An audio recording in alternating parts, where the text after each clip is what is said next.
Sam would never believe that he and Billy the chimp are distant relatives. He's certain that human life began with Adam and his spare rib, Eve. So what the biblical position is on all this is that there was a man and a woman at the very beginning, Adam and Eve, if you will, and they're our common ancestors that, if we were in the Garden of Eden, we could have gone and shook hands with. We're all part of that same genealogy. I always thought Adam and Eve weren't meant to be taken literally. So we're going to meet Professor of Evolutionary Biology Tim White for a shake of our family tree. Wassalamu alaikum. Wa alaikum. What are your ideas on human evolution? Well, we have Adam and Eve initially, okay, and then, so, put me off if I'm wrong, but this is, you know, because it would be a lot easier with the Bible in front of me, but we then have, so their children were Cain and Abel, is that correct? Yeah, I mean, yeah. Yeah, sorry, I'm just checking with everyone, just to make sure I'm not making any errors here.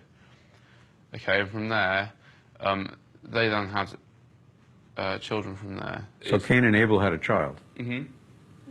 Yeah, no, okay, well, right. Cain and Abel are two dudes. They can't have a kid. Yeah, exactly. The point is, you're saying that DNA has changed that much in 6,500 years, that 6,500 years ago, it was genetically viable to have it off with your sister. But the Bible is very clear then when it comes to the time of Moses that it then forbids brothers and sisters to marry. And the Bible is very specific about the reason for that. It says they're not too close. Is that true for Ollie? Can I, Phil? I just like I'm not trying to challenge you at all. I just would like to ask a question. In as much as, obviously, I believe the Bible as well. But you're saying that, like in the beginning, God made mankind. So why are they getting close and then He just kind of stop it further on down the line? I don't get that. As we're heading downhill genetically, it comes to a point in time where God says, look, your genetics are too close. You should no longer marry your brother or your sister. There are some hair-raising ideas about DNA and incest being bandied about. Tim, however, is just interested in the evidence. He's dug up hundreds of human-like skulls from the same valley in Ethiopia. Carbon dating has put them at different ages. But can Sam put them in chronological order by sight alone?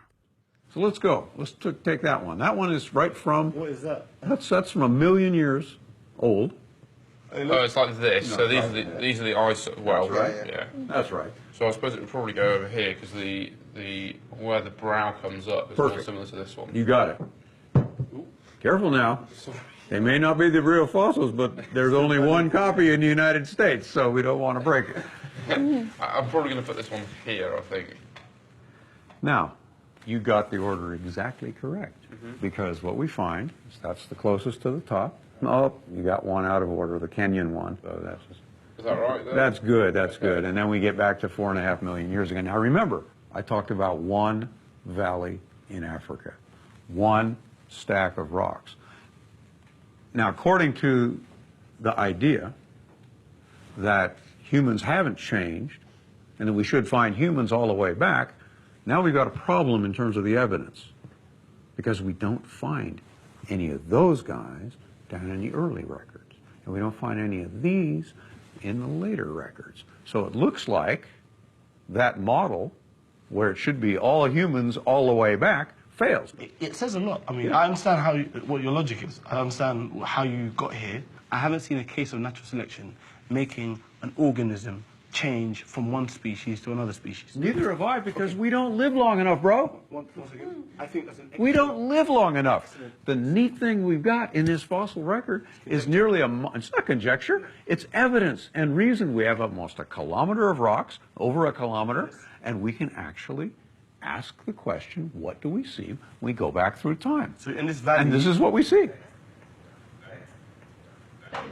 You're on the wrong end. I was waiting for somebody to do it. I thought it'd be blabbermouth, but you got in there first. Yeah. Hearing all of this is, you know, is eye-opening. It's just like that, taking it in. If everybody's coming up with the same conclusion, I don't want to be blinkered. Then don't be blinkered. Oh, it stresses my head.